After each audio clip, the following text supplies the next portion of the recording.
Okay, the light is on. 5 o'clock, Thursday, June 23rd. I believe we have a quorum. We're called. There's a 28th. It's on 28th. What did I say? You said the 23rd. Oh, I was looking at the minutes. It's July 28th, 5 o'clock. With a quorum, I call the meeting to order. We have a presentation of the FY 2022 audit.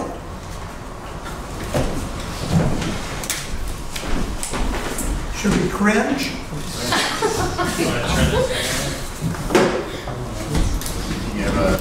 Need the wall space? Probably. Yeah. I just think they could kick on it. Yeah, you did it twice, I think. Oh, yeah. Did it twice? Yeah. There's something lighting up. It takes a little while. There's It's something. coming. It's coming up. I thought I heard it hum, but it's very small. I guess I'll come around here and watch. I promise it will be short and sweet. Here we go. All right. Okay. Hello, everyone. My name is Raquel Machado. I'm here with Taylor Matthews and Kyle Pierce, who Taylor's another supervisor at Hagen Sahadi, and Kyle is a senior who was involved with the audit this year. I'm here to present the fiscal year 2022 financial statements. I would like to thank Dan and Joe and the entire team. Per usual, they were great, but as it being Dan's first year with the audit here at for the authority, it went wonderfully. So it was really great to work with him this year. All right, so our presentation will include a review of the authority's 22 audit results, some financial highlights, and discussion of accounting standards that may affect the future of the authority. So please feel free to stop me at any time and ask any questions, and at the end, if that's what you feel like doing, that's totally fine. All right, so our audit reports. There are 2 audit reports included in the annual financial statements. Our first is the independent auditor's report. Here we opine that your financial statements are presented fairly in all material respects. We have given the authority a clean opinion, which is more formally known as an unmodified opinion. This year, you may notice, if you did look through the financial statements, that the letter did change. The opinion is no longer on the 2nd page of the auditor's report, it's the 1st paragraph, so it really gets to the point. And page 64, at the end of the financial statements, we report on the authority's internal controls over financial reporting as well as compliance with laws and regulations. So we reported that there were no instances of non-compliance and there were no matters relative to internal controls that were identified. No negative matters. All right. So within the financial statements, you have your management discussion and analysis, which is also known as the Mdna, and that's what I might refer to it as. Your proprietary funds, your fiduciary funds, and notes to the financial statements, required supplemental information, and other supplemental information. So we'll start with the management discussion and analysis, which starts on page 4. So Mdna it's just a brief narrative and overview of the financial statements, and it was really great for readers who might not have a financial background, and it just kind of gives a great comparative view of your fiscal year 2022 and fiscal year 2021 statements. It is a condensed version of the fund statements, so you're not going to get all the detail that you would see in your proprietary funds and your fiduciary funds. You're just going to see them in a condensed version. So financial highlights. The net position increased by $5.1 million, so that was about 6.5%. Your operating revenues decreased just slightly, 0.97% to about $16.07 million. This was, return to pre-COVID-19 demand. People are going back to work. They're not at home all day, and it was a rainy July 2021. Your total operating expenses decreased from $11.4 million to $10.3 million, or roughly 9.4%. And these were specifically for operations. You're going to see in your financial statements where the change was, and that was really in the operations sector and your non-recurring operations. Now with that, your non-recurring operations is that Hope Street project. There was little work that was completed this year. So you'll see that decrease, and you can see that more specifically in the statement of revenues, expenses, and changes in net position within the fund statements.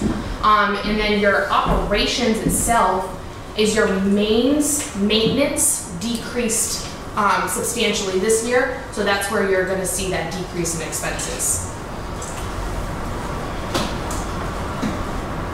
All right, the authority made an additional deposit of $125,000 to the Opeb trust. This increased the balance to $1.26 million. Your debt service ratio increased to 7.62, which is great.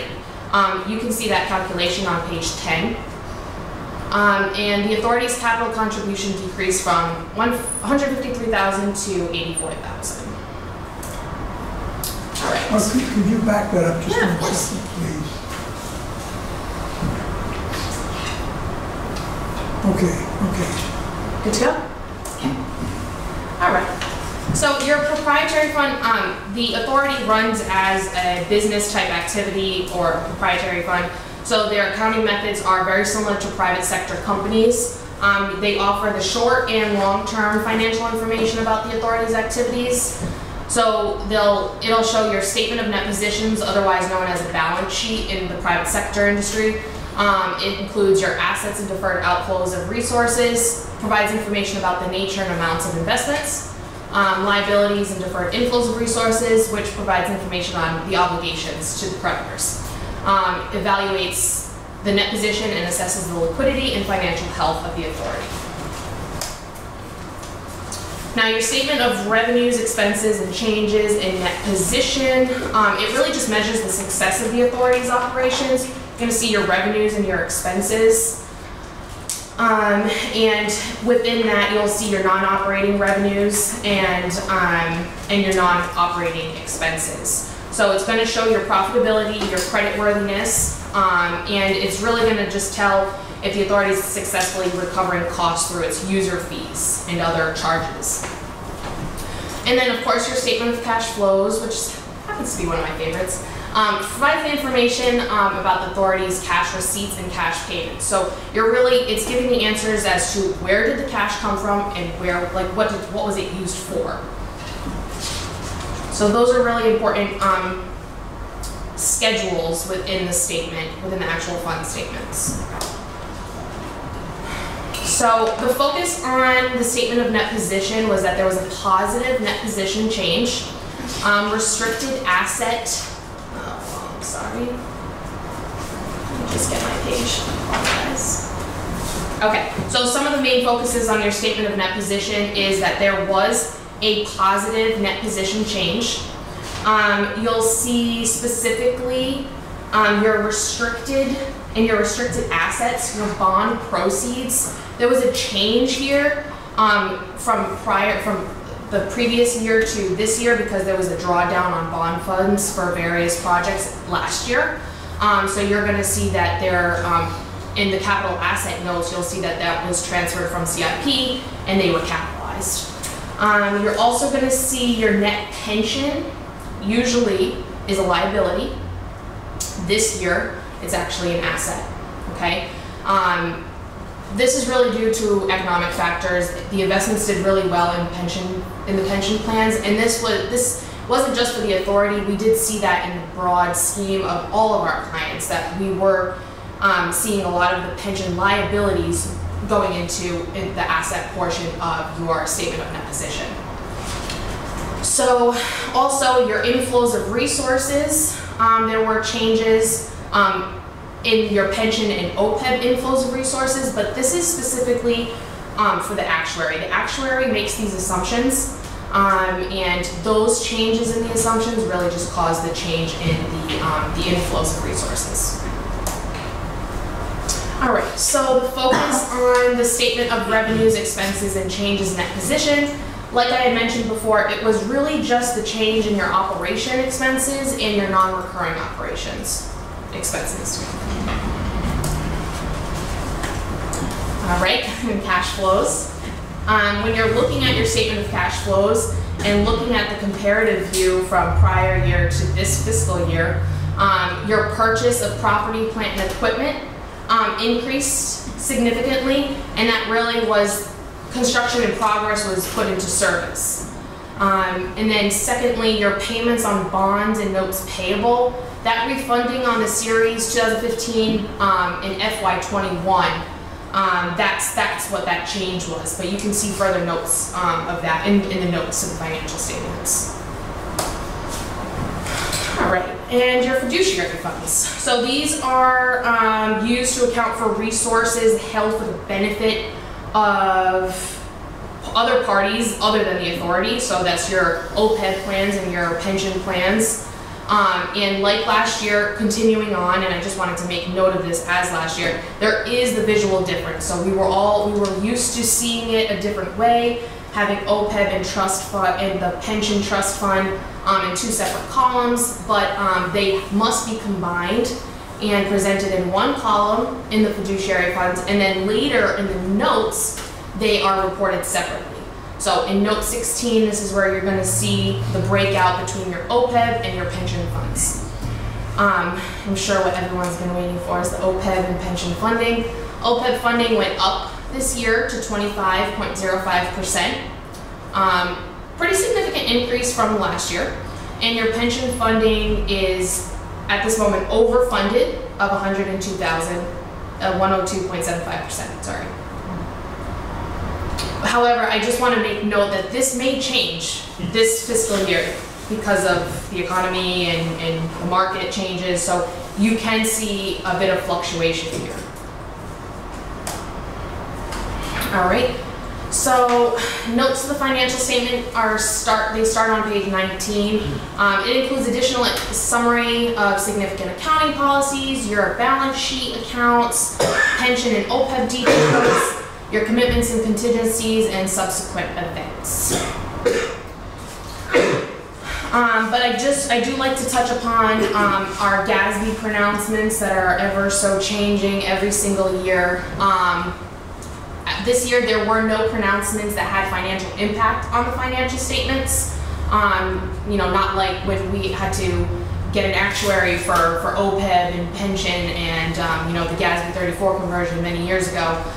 So there is a potential impact for statement number 96, and it's kind of just, it's a very broad right now. It's a subscription-based information technology arrangement. So basically if you have any of your software that's on the cloud, they're telling you that there's going to be a change with it. It's a right to use subscription, so you're going to have to capitalize on it. But that's not until next year. So it could be a potential change. But we are here to help management implement the new GASB pronouncement.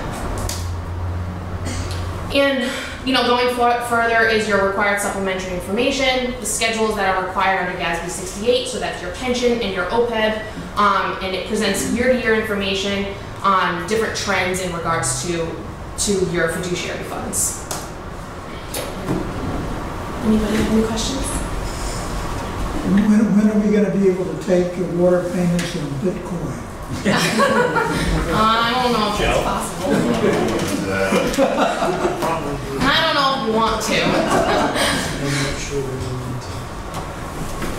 Any questions? No.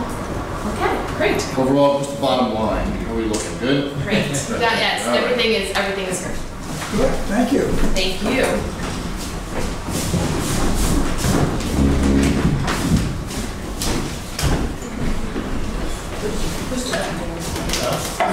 Yeah, Thank you. Thank you so much. Thank you very much. Oh, thank you. I guess we're supposed to give this out now. Yeah. Everybody? yeah.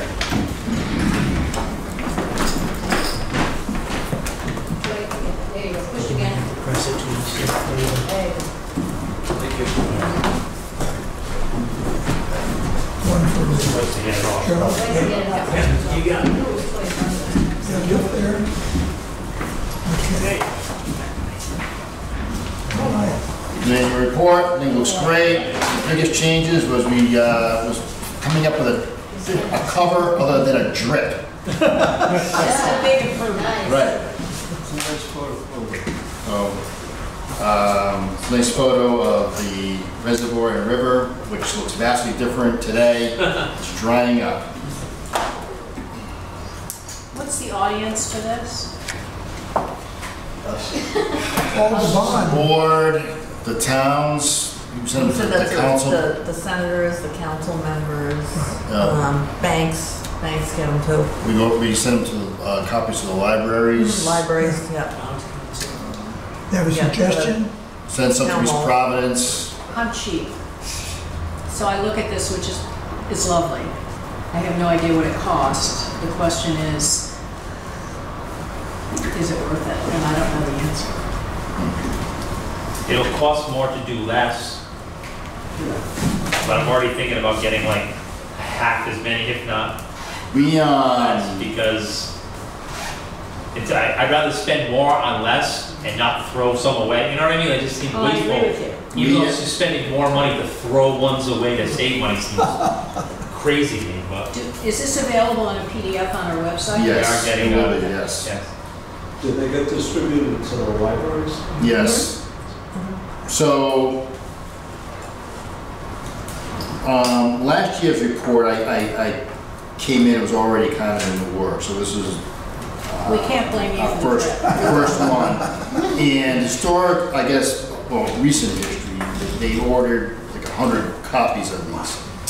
And it is, Laura and I, we did discuss, like, do we really need 100? And we went through, like, who does it go to? I asked the same question, Gina. Who are these going to?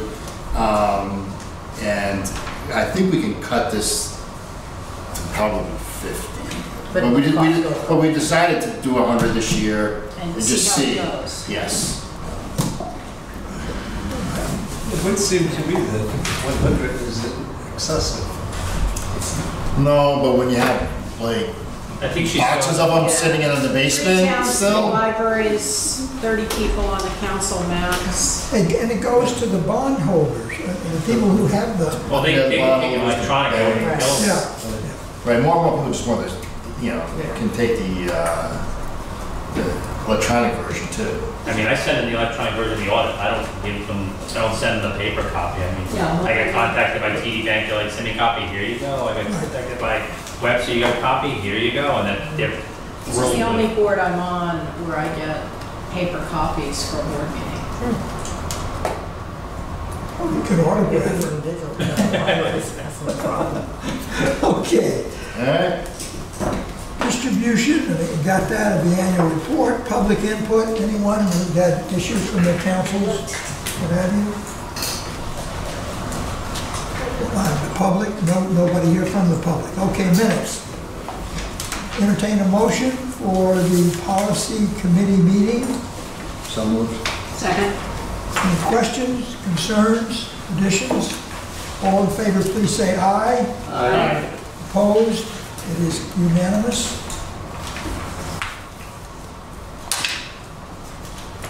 The board meeting.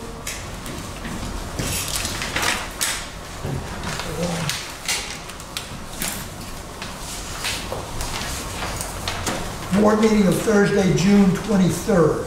Move to approve. Move to approve. Second. Second.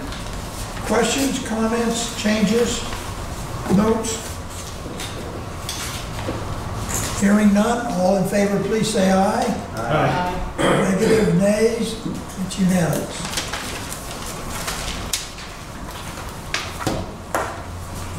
Okay, Executive Director's report.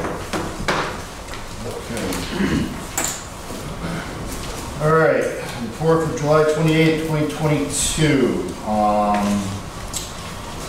The pipeline construction project, phase 1, all those connections have been made as previously reported. We're flowing actually over 1 million gallons a day through that pipeline from East Providence. Contractor completed a small interconnection between the emergency pump station on Pawtucket Avenue with a 24-inch main, which was a condition of the transfer of the pump station agreement. That work's been completed. Contractor still has some minor work to do for site rehab, including paving of state roadways, Pawtucket Avenue and Waltham Trail. With respect to the Phase 2 design work, as previously reported, Beta is looking into a rerouting of a section of that pipe route to keep on Pawtucket Avenue, which will require a bridge crossing over the D&W Railroad. So this past month, we finally got some good meetings, first with DOT officials to discuss the rerouting, and also with the railroad folks.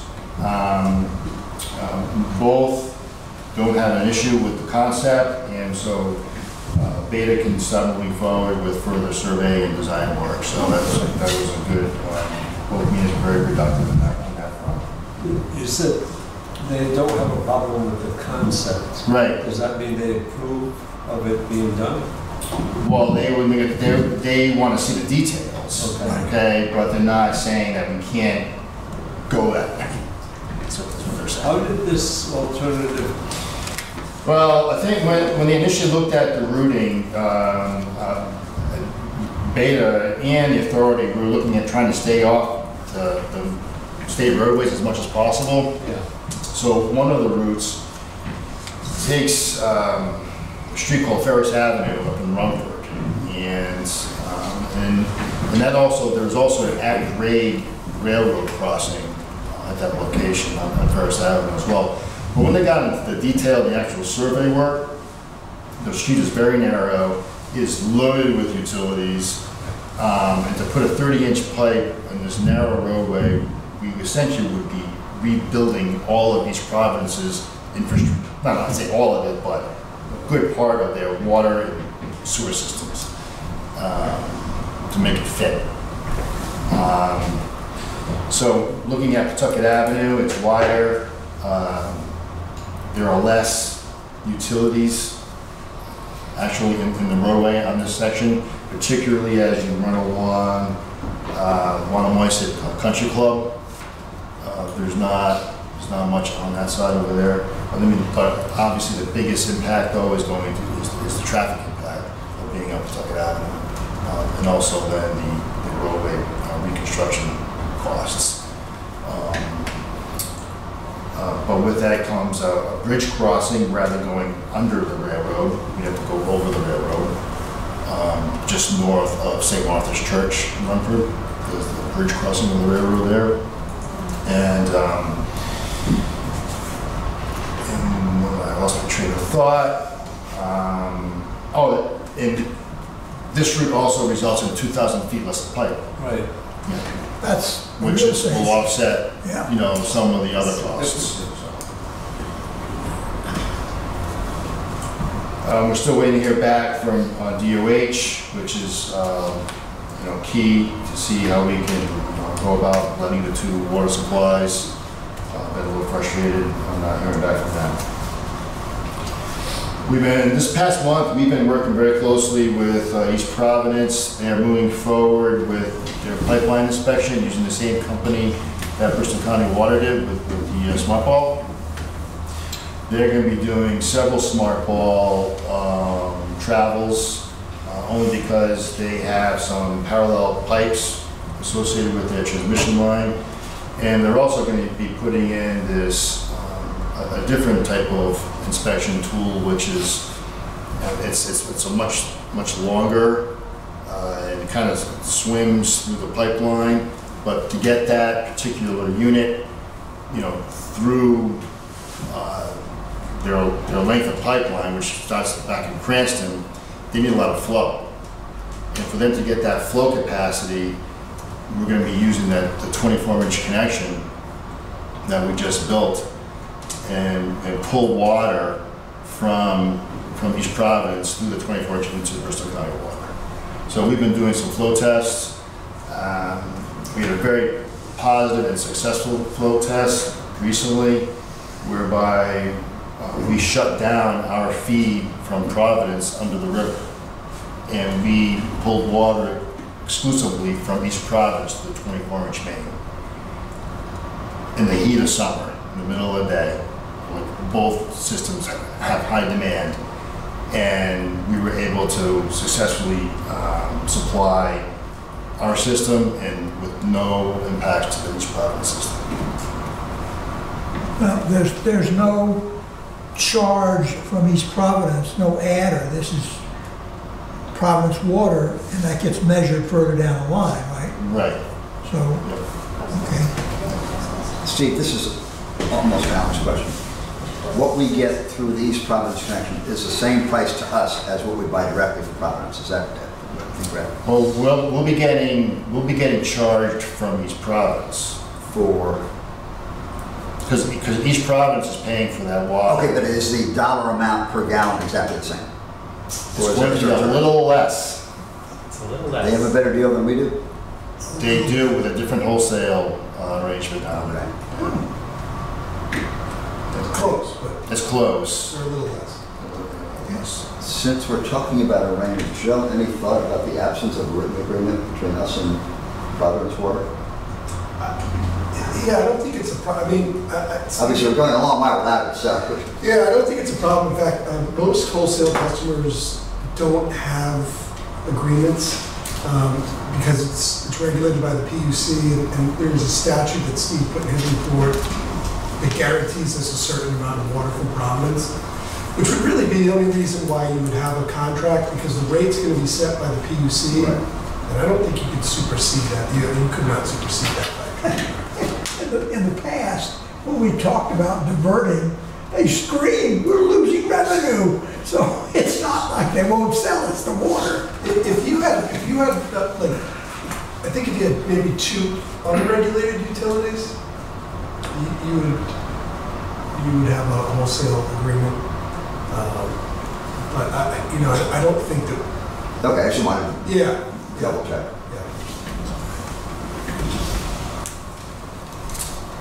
Okay, so any questions on that? So with respect to the demo of the water, of the plant, all the historical documentation has been completed, submitted. I think there's a slight waiting period. In the meantime, the bid documents for the demo are getting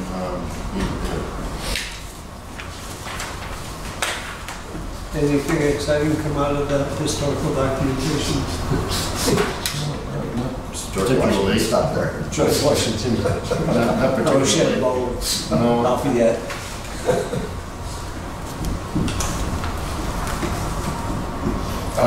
With respect to the dam removal project, there has not been much movement there as well. It just remains in permitting with wetlands and flood resources, and still no comments from Army Corps or CRMC. However, DOT has commenced work on the culverts at Serpentine Road, which is needed prior to us moving forward with the breaching of the upper dam. So that work has started and will continue through the rest of the construction season. That roadway has been closed by DOT. Meter replacements continue. Joe tells me they continue to make appointments, changing over about 30 meters a month, and they're getting people responding to letters being sent from Joe's office. For those people who have issues with behind walls, they are coming in and making appointments. So they're making some changes. So that's good. We're reaching.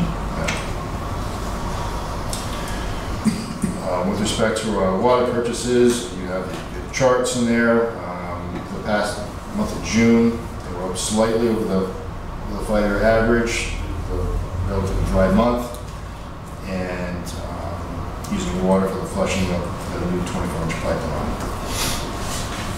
At the last meeting, there was discussion of the Providence Water Agreement. So I provided the previous agreement. There is no wholesale agreement. There was an agreement for the construction of the pipeline, but that's since expired. And as Joe pointed out, there's a statute that says that we ought to receive a flow of 7.5 million gallons a day from Providence. The employee handbook is in the works. We had a very good meeting with the policy committee recently. And we got some edits being made, and that'll be going back before the policy committee, probably just before the next meeting, and then presented to the board. Been busy on the personnel front. We recently welcomed Fiduciary as our new GIS coordinator. Peter comes from URI, she's completed her grad studies, is fitting in well, doing a good job. And also we did have a summer laborer this year, Jared Lepecki, he was a graduate of Mount Hope. He was a very successful student athlete at Mount Hope. He's been a great help to us this summer as well.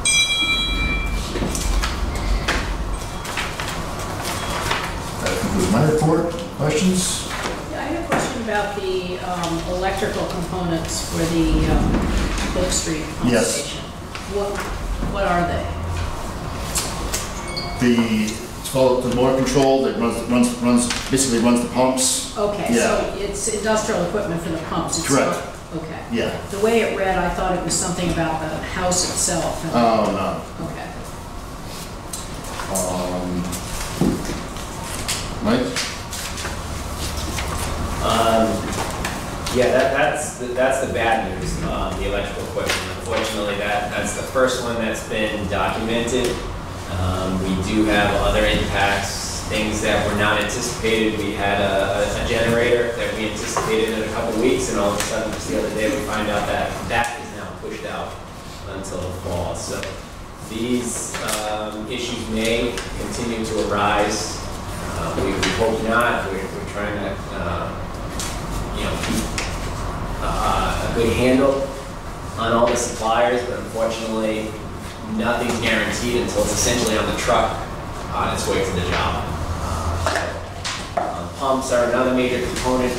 Hopefully, we see those mid-August, but again, until they're actually on the ground, nothing's guaranteed. So the electrical equipment is pretty critical. It's essentially giant circuit breakers that provide power to all the components. So with a delay to next winter, as it's published right now, that would be the earliest time we could potentially complete it. We don't know if there's other impacts to other components of the project, piping, electrical, type control equipment of the lower voltage. Those are the things that we're trying to work out with the contractor now to see if we can complete everything underground at least, but still unknown at this time. It always seems to me that there's not a lot of activity going on across the street from my house. It's like a few guys are out there, then there's nobody, and it just, I see one guy nailing stuff onto the side of it, putting shingles up or something. And unfortunately, there's not a huge level of effort that can be allocated right now. So yeah, they're trying to enclose the building, but they can't even completely do that because I don't know if you see these big giant cutouts, so louvers need to go in there. They're not anticipated to come for a couple of weeks. So all of the things have to kind of fit together like a jigsaw puzzle, and unfortunately, all the pieces don't come at once. So that's why it is. Some of the pieces.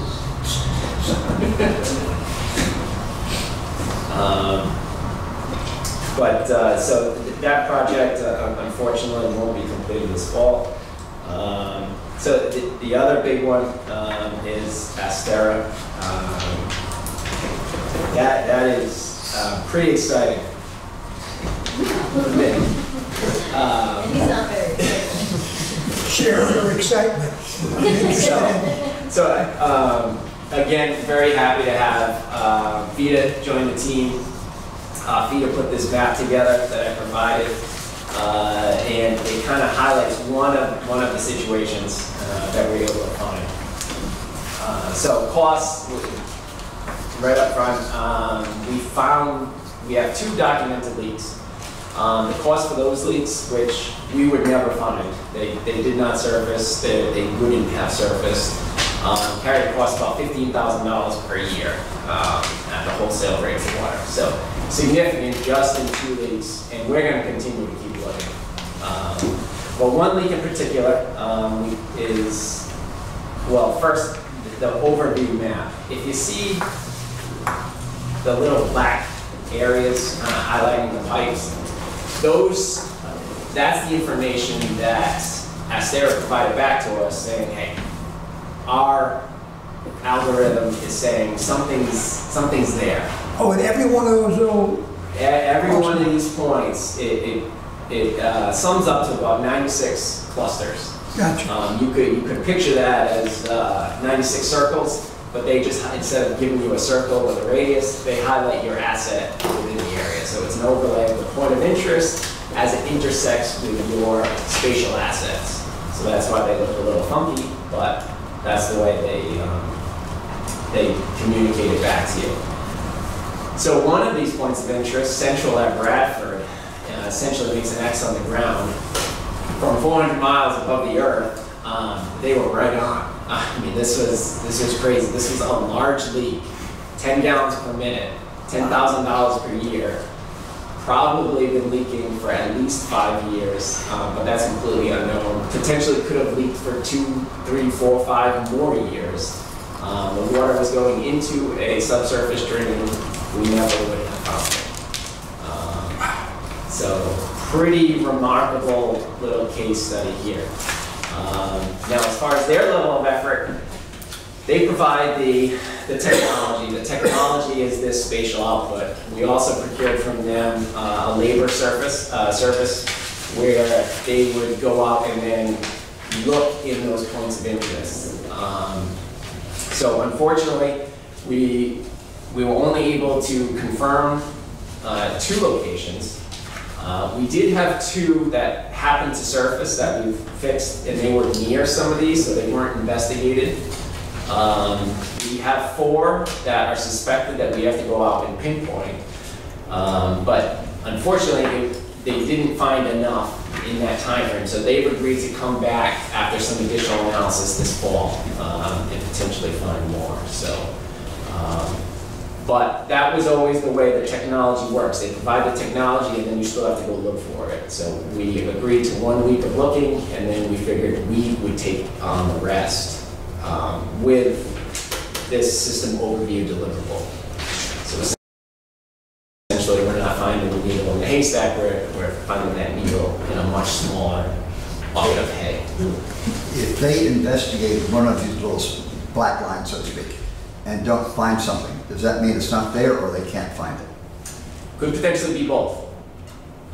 So like they communicate, the technology is not perfect, but neither is the leak detection process. So sometimes it's a trained ear, because leak detection is sometimes just listening to a staticky TV, and you either hear the frequency or you don't. There is some digital equipment that helps, but you have to have enough contact points on the piece of pipe you're investigating. But we do have equipment that helps with this, and we'll continue to investigate these over the next year, and hopefully we find more incidences of failures, so we get a higher. Are you in touch with North Kingstown to see how they're doing? I have not. I've been focused on us and getting a successful project for us with Estera. So we've had multiple meetings to make sure this is successful for us and it's a good model for the area. So their interest in working with us in the future is as they've agreed to provide more analysis this fall, is a result of that coordination. Well, I mean, I say that because it sounds like you're very pleased with the results. We've been able to already start saving money. We've got 95 more places to investigate. I'm just kind of curious if you would be talking to them and say, you know, hey, we got gold in one spot, we got 96 to go over. What are you guys doing? I will have those conversations. I still want to drive our recovery numbers up, and I want to work with them at Estera to make sure we get that 40% of the POIs that they kind of communicate to us. So, but yes, after that, based on how successful we can be, I'll definitely see how others have been. The underlying basis of this, obviously, maybe not obviously, is that if we show it's working well, and they show it's working well, then together we have a good way of selling this to the other water suppliers in the state and getting some money for it, or whatever it is, beside a thank you for the future. because that was mentioned by our board members that, hey, if this thing is working, let's capitalize on it, not only to help us, but to help everybody else and maybe make some money in the process. And we've shared that interest, and that's part of, I believe, their motivation in working with us this fall. Fine. It is above and beyond the original scope. Fine, gotcha. Thank you. Anybody have other questions? Okay. Sue? If you traveled on Medicom Ave, you know that we have finally repaved the 2 large sections that we installed water mains in last year. That was a redundant main, that was a high service main so that we could transfer people to the higher pressure zone, which of course we're still waiting for the pump station to be completed in order to make that last step, but at least that water main project is complete. And there is an additional item on the agenda tonight regarding funds that we need in order to close out that project. The DOT did require a lot of additional paving that we did not anticipate when we bid that project. So that will be discussed in a little bit. And the 2022 project is actually almost complete. It's going to finish probably next week, except for the final paving, but a couple of work areas that we were nervous about. The Wampanoag Trail went up fine. Yeah. We coordinated with the paving project, and our project did get completed, and the road got paved. And then the other one was at the bike path in Bristol, and that section also went without incident, and we've installed, or the contractor has installed water main right alongside the bike path without disturbing the traffic on the bike path. Oh, that's good. So that went well as well. So that will be wrapping up. I don't have all the invoices from that project yet, but everything went well as far as the construction.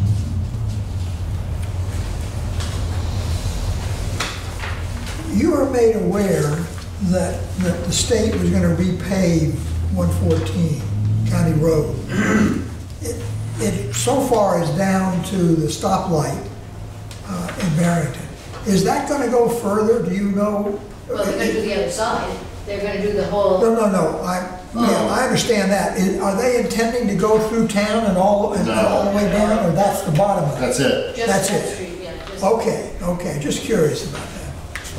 Because from time to time, I suspect the same thing happens in the other towns. The sewer manhole covers from traffic sink. And in past years, we've had our state legislators, twist a few arms and get the state to come back in and raise them up. Otherwise, you're going through a pothole on the road. So I'm just curious if that was going further, that's all. Thank you. That did work out, but it took a lot of coordination and effort. And for reasons it's beyond me, that none of that really would have had to happen if they just started on the opposite side. But so be it. So be it. Okay. Randy, any questions about Randy's report? Is that the most fun Randy can have? Fun website statistics. Most popular time to visit the site, Tuesday, 9 a.m.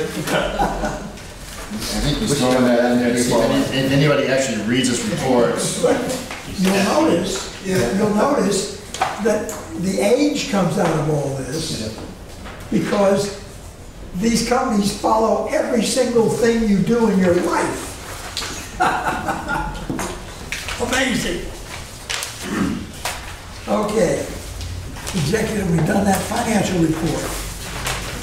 Alrighty, we'll start on page 4, which is, this is through June. So this is June versus last June. Revenues up versus last June, almost 6%. Actually, May versus May was down a little bit, so that's a good sign.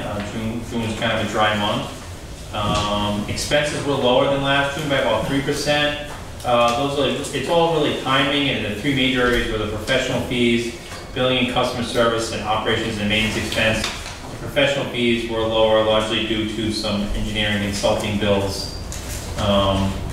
And last year, and the billing and customer service, there was some postage last year, about $5,000 postage, additional postage last year, and some billing supplies last June, just like timing. And the operation and maintenance was, there was some paving last year that happened in June that we didn't have similar paving this year. Gotcha. Page 5 is the through June versus through June. So year to date through June, revenue's down about 1%. That's actually an improvement over where we're standing in May. And I suspect July will improve it a little bit more, since July we're not going to get the rain today that we're supposed to get. Expenses are a little higher, at 3.1% higher than last year. This is again largely due to the timing. The biggest one of that is we didn't issue debt last year, so we have $55,000 in debt service costs this year that we didn't have last year. And the depreciation and amortization line, the standard journal entry this year is a little bit higher than it was last year too, so that's, making it a little higher. Dan, on that one, I noticed on the first page, is that because the way of calculating has changed, or is it we have more assets? We had a lot of assets that we capitalized. Okay. 2 years ago, which only like a half year in the first year, and then this year we had a bunch that we capitalized at the end of the year. So yeah, it's kind of building up. So, so I bumped up the standard journal entry a little bit to compensate for that. Page 6 is the. Before you leave page 5, are people paying?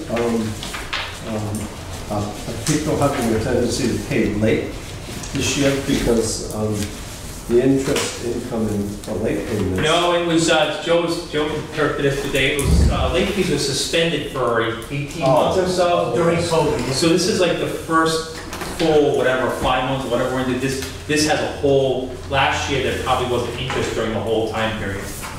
So, that's where that came from. On the budget versus actual, revenues over budget by 3.8%, which is good. Again, that's an improvement versus May. This should probably level off a little bit, although I suspect July is going to be a very good month. It's the third driest in the last 100 years or something like that, so I suspect July is going to help bump that up a little bit. But that should probably level off a little bit now that we're in the wetter month, the more use months of the year.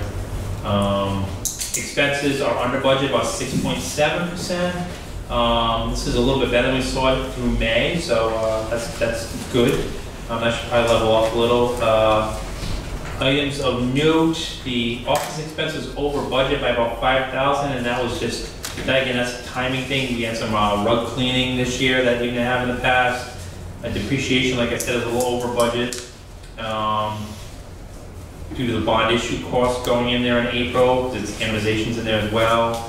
And operation maintenance expenses under budget, almost $86,000. And like I said, for June, there's less paving so far through June of this year versus June of last year. Page 7 and 9 are your dollar billed and gallons delivered reports.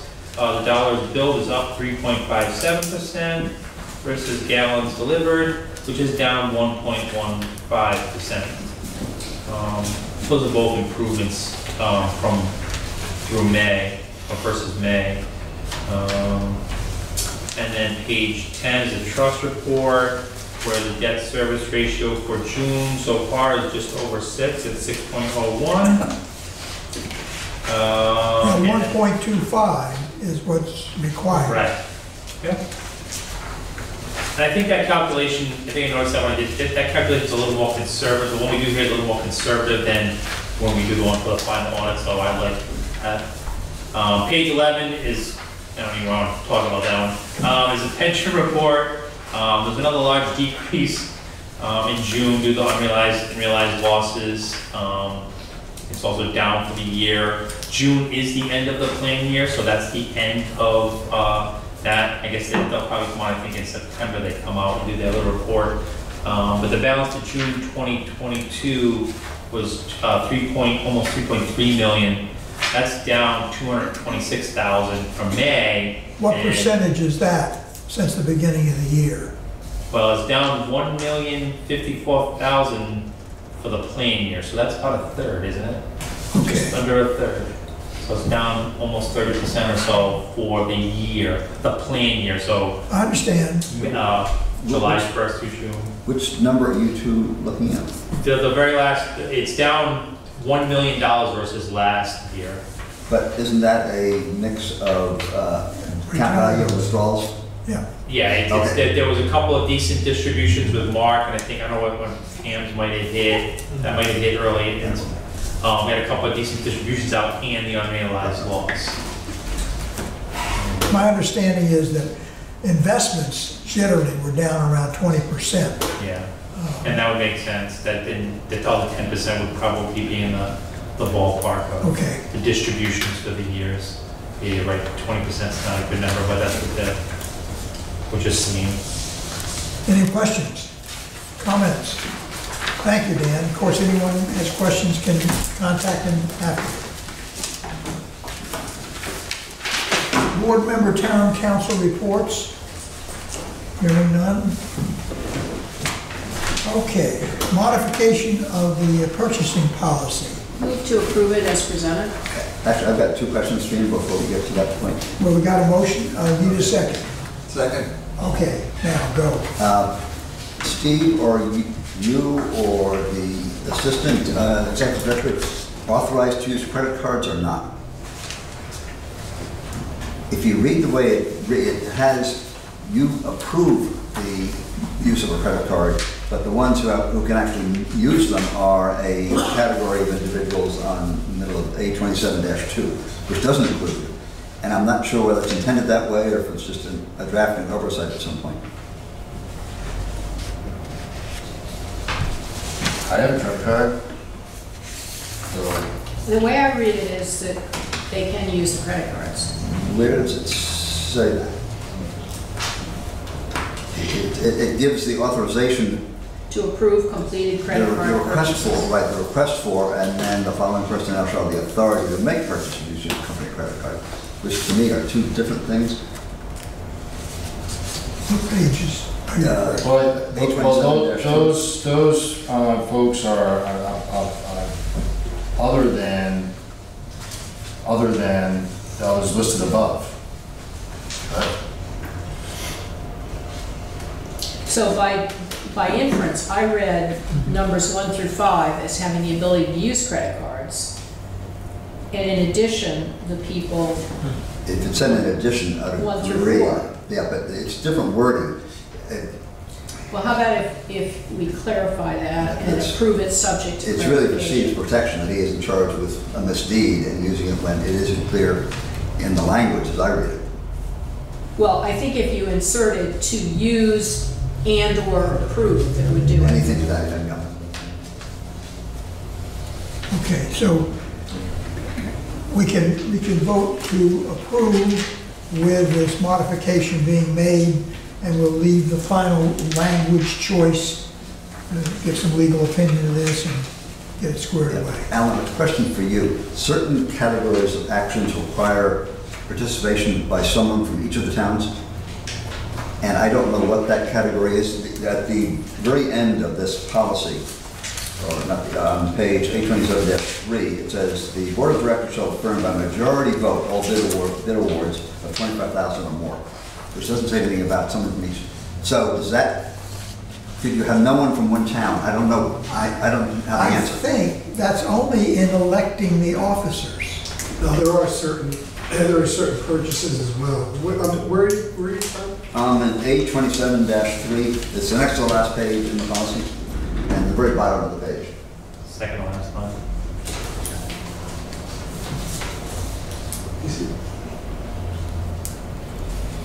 Yeah, that might have to be changed too. Well, would it make sense to have this come back to us Yeah. after the changes? Let's get these things fixed. I withdraw my motion. Okay, and who was the seconder? You withdraw yours as well. All right, so we'll deal with this next month, Okay. okay?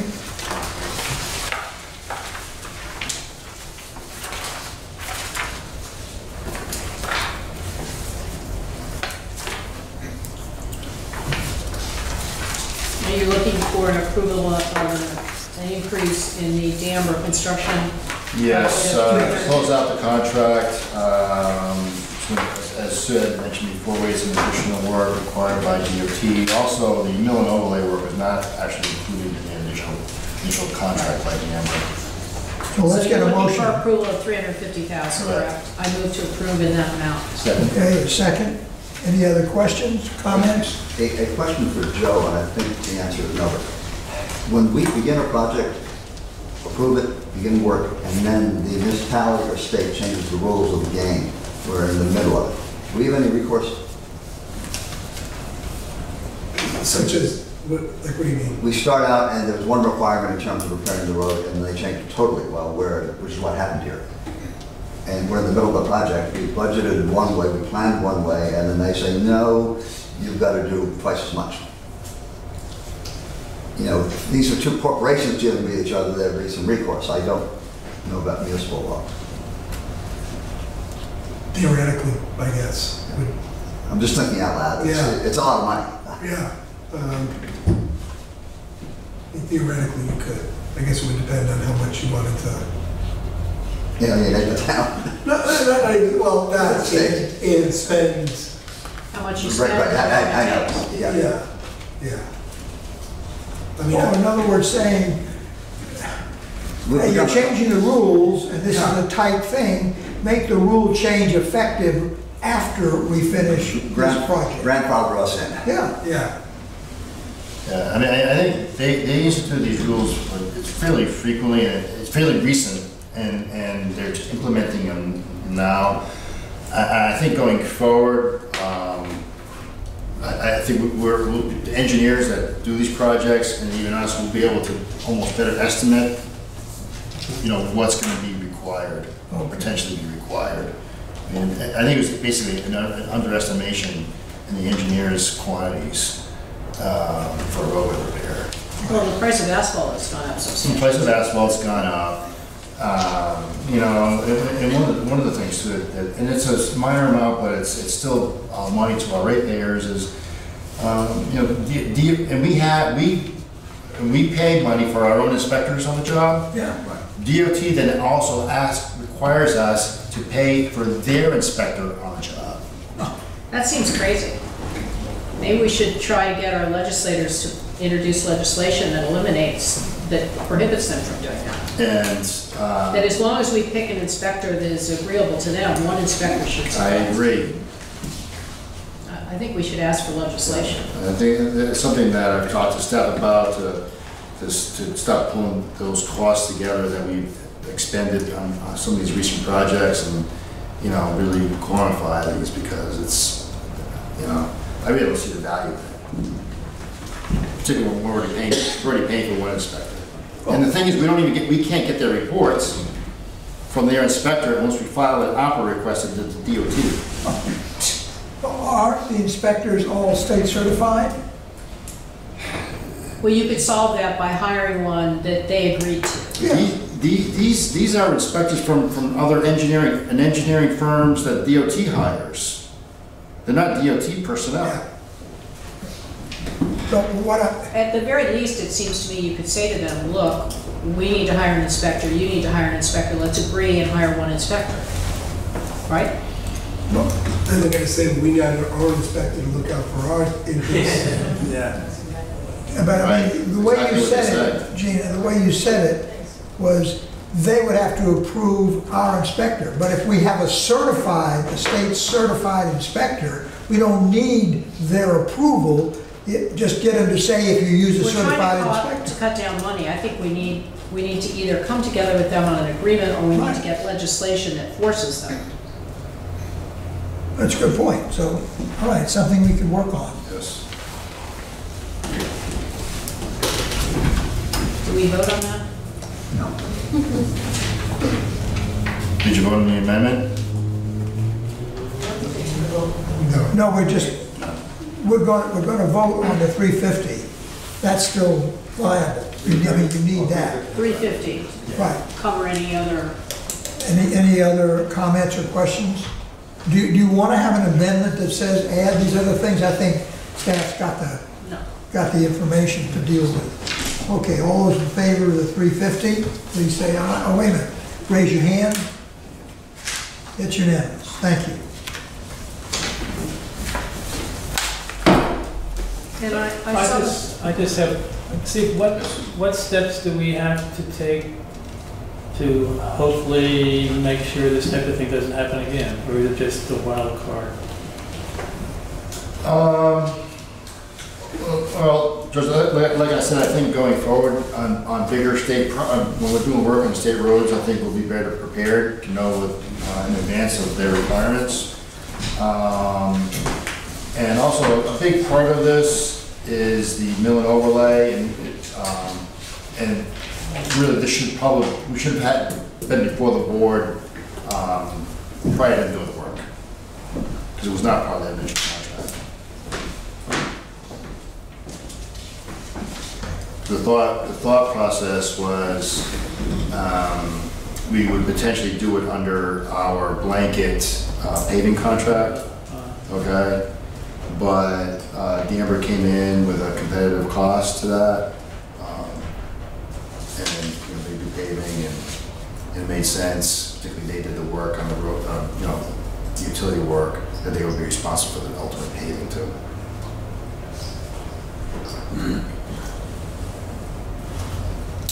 Okay. So now, but didn't we pick a paving contractor in the past? Like we line up all the people who are going to work for us, subject to the project. Correct.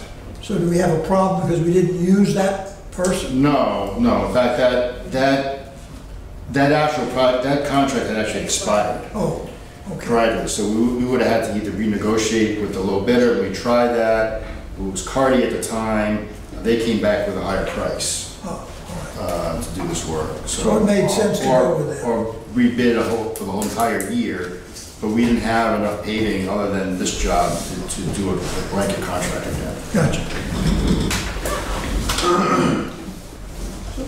Next item is the interest rate on delinquent payments. I'd like to move that we increase our interest rate from 12% to 18%. Is there a second to that motion? We may have to come back next month. It says for discussion. Oh, okay, all right. Because we probably need to post that. Yeah. Okay.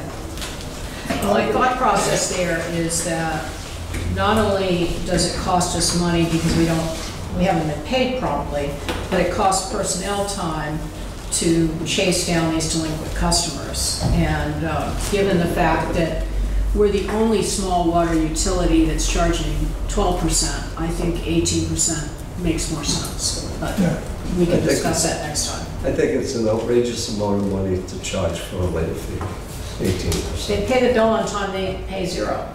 I think it's an outrageous amount of money to be paying 18%. Do you have a credit card? I do, but do you read the fine print of the credit card? That's a private company doing this. They get your first child along with. I think it's an outrageous amount of money to be paying. It may be outrageous, but it's Let's hold it till next month. Okay. Joe, can that be modified in the middle of the year, or does it have to be? Now I gotta look at it. We may have to post it as a rate increase. As a rate increase. I want to look at that. Okay.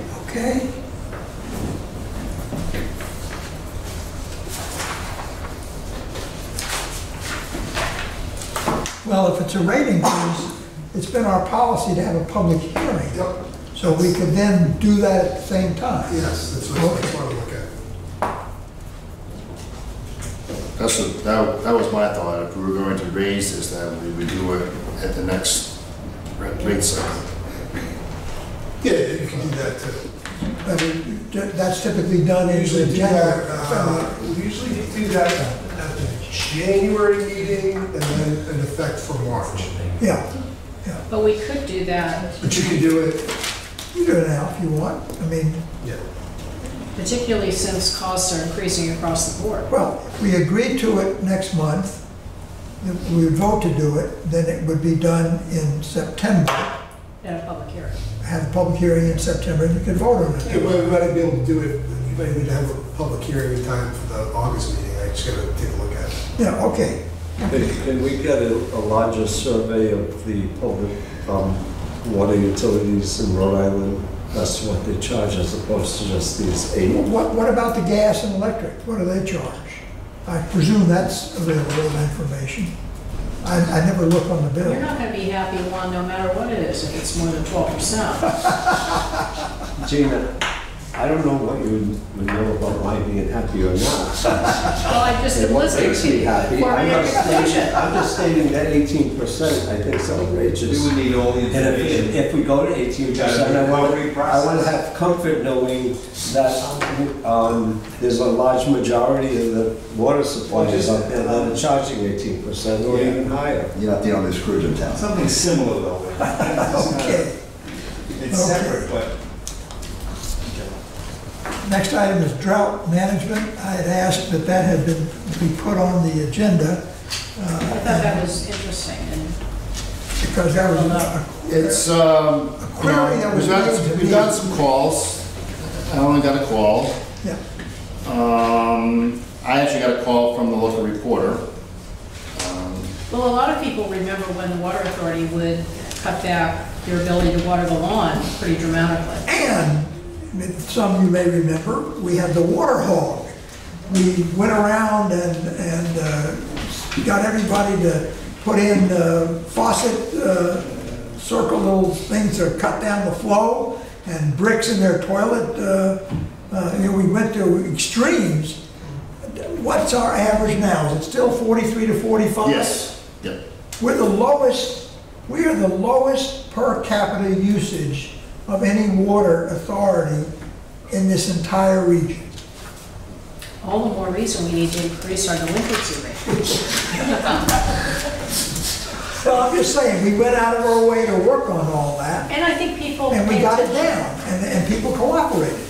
So, I mean, it is, the Water Resources Board, there's a drought steering committee, and they are reconvening. They're having a meeting August 9th, which I plan on attending. oh, all right, so, I spoke with Providence Water a few days ago. Their water levels are just a tad below their historical levels. So, we are very fortunate, yeah. that in this part of having such a reservoir, very healthy watershed. How's the Pawtucket Reservoir? I They think got plenty of water. they're in pretty good shape too. I mean, we just got a list of all the water suppliers, and the only ones that are feeling a pinch at the moment are those down in South County that rely on wells, and they're having some water issues. Okay. But folks, I mean, what they're doing, I mean, just across the border, especially in Barrington, you drive over in Swan, you go to Route 6 in Swansea, you can see the placards. They've had mandatory no outdoor watering since the beginning of summer. But essentially, it's a different water supply than we have, so. Steve, I have a question on our existing policy, page 11-2, toward the bottom of the first bullet. It says reduction of available water, whether it's wholesale water from Providence Water or through the BCWA's own backup supplies. Do we have backup supplies? Shouldn't that be taken out? Well, we will have with Pawtucket, It's Providence. Yeah. That's up with East Providence. Providence. yeah. Yeah. But that's still Providence Water.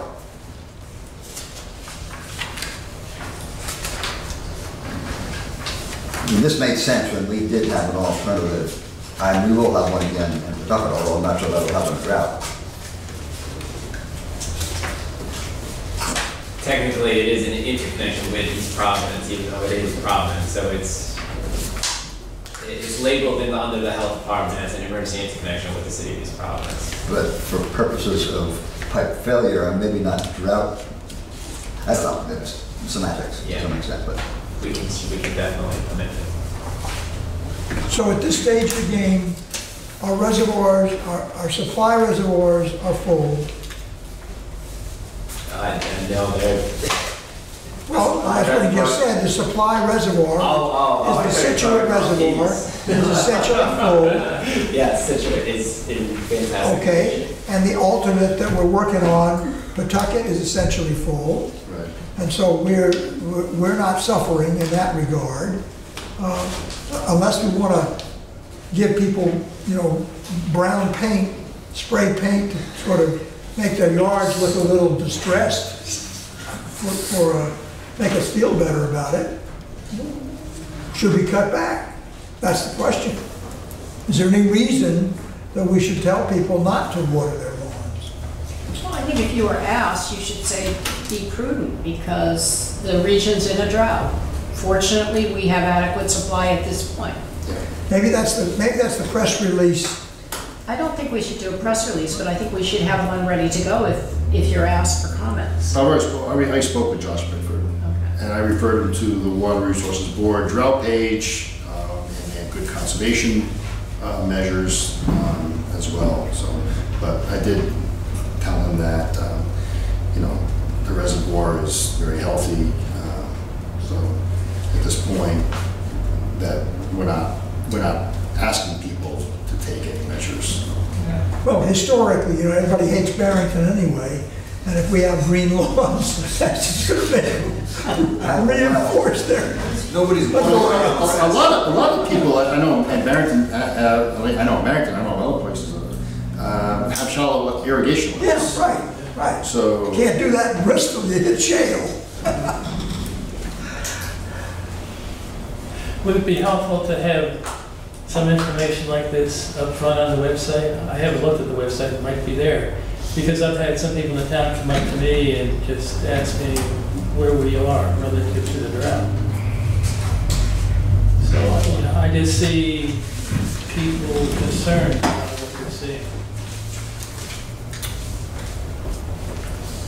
we can.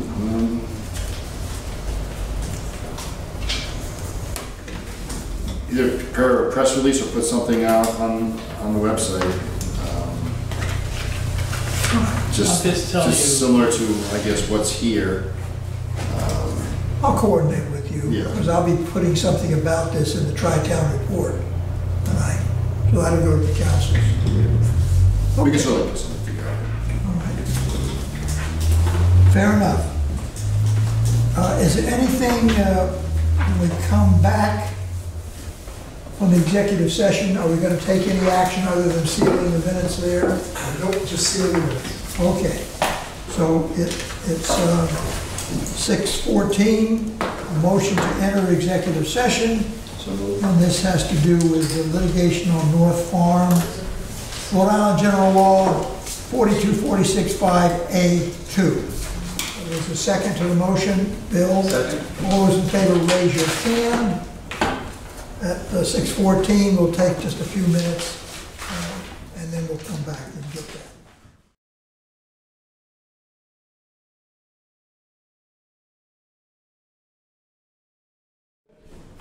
Yes. It is now 6:35. We're back in open session. We have one item to do, a motion to seal the events of the executive session. So moved. It's moved, seconded. All those in favor, raise your hand. And our next board meeting will be August 25th. With that in mind, any other business, comments, good welfare?